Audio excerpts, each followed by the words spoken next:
Tricia? Thanks, Gordy. You know, it is cold out there, and that is turning out to be very hard on your skin. So we are giving you advice on how to guard against that dry, itchy, chapped skin this time of year with this week's Health and Beauty Breakdowns. And Dr. Ronald Downs is here once again to tell us more about the topic that you asked for. So many people asking about these types of things all winter long. Good morning, and let us know what we have going on today. Well, you know, we just heard about how cold it's going to be, and that temperature drops, the humidity drops out of the air as well. And some people really suffer from dry skin, more than just that dry, tight feeling that you get. Some people actually suffer cracked hands, cracked feet. They get rashes, itching, and it really becomes a problem. So we have some tips maybe that'll help. First and foremost, dealing with the humidity in the air. Right. You know, we're inside more. We're more exposed to things like fireplaces, wood-burning stoves. It's just turned up temperatures on the furnace. Exactly, radiators. And that all just sucks the humidity right out of the air, which just wreaks havoc with our skin. So one of the easiest ways to do that is make sure you have humidification in your home. Now, some furnaces have that built into their system, but some aren't adequate enough. So sometimes the little portable humidifier in the bedroom or something like that at nighttime will really not only help your skin, but your breathing. And if you don't want to go out and buy a humidifier, just sometimes putting an open pot of water or a bucket of water in the room, although unattractive and sometimes messy if you step in it, it will really help put some of the moisture back in the air. And it is a simple thing like that. You can put a pan of water out. There's other things that you can do to your skin, just in protecting it by actually removing some of the dead skin. Is that right? Exactly right. We talked about moisturization and the importance of moisturization. Well, I think exfoliation is just as important. Now, a lot of people think that exfoliation dries your skin out.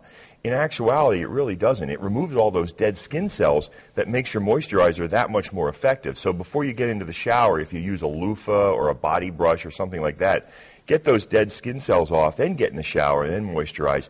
You will really be a lot more effective. Or even use a good exfoliating cleanser in the shower. And that really, really helps. And don't overdo it, because that's when you can notice the bigger problems. Right, exactly. If you just want to exfoliate, you don't want to scrape all the good skin off either. Right. Lips are extremely important. Probably the first thing that really just succumbs to the dry winter air. It is always exposed to the elements. It seems. Always. It seems that way. Using a good lip balm or a lip moisturizer is essential, and you have to find one that is really high in emollients.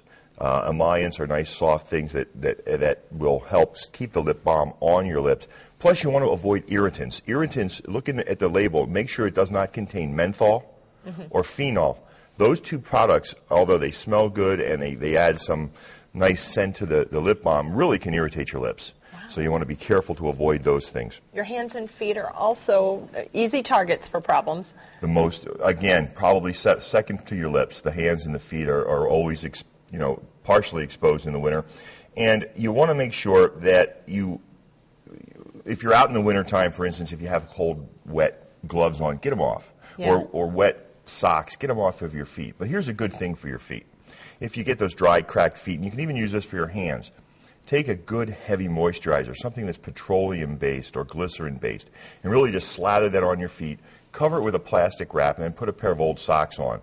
Leave that on for about an hour or two, not much more than that, but about an hour or two, and then take it off and clean it off, and really you can see how really soft your feet are. Wow. And you always check with your doctor if you have any questions about this kind of thing, because you don't have to suffer. Exactly. You know, these things, if these things aren't working for you, go see a skincare specialist who can recommend a regimen for you. And, there are some things there that really need to be taken care of by a physician. So be careful of those things that just aren't going away. See your doctor about those. Yeah, and it could be leading to a problem down the road that you don't want to have to tackle. Exactly. Better to be preventative. All right. Well, I hope you stay nice and warm this winter and also protect your skin. Socks, gloves, those types of things, yeah. Good idea. And if you have ideas for future topics that you'd like to see on Health and Beauty Breakdowns, you can let us know by clicking on Health and Beauty Breakdowns on the 16 Morning News webpage.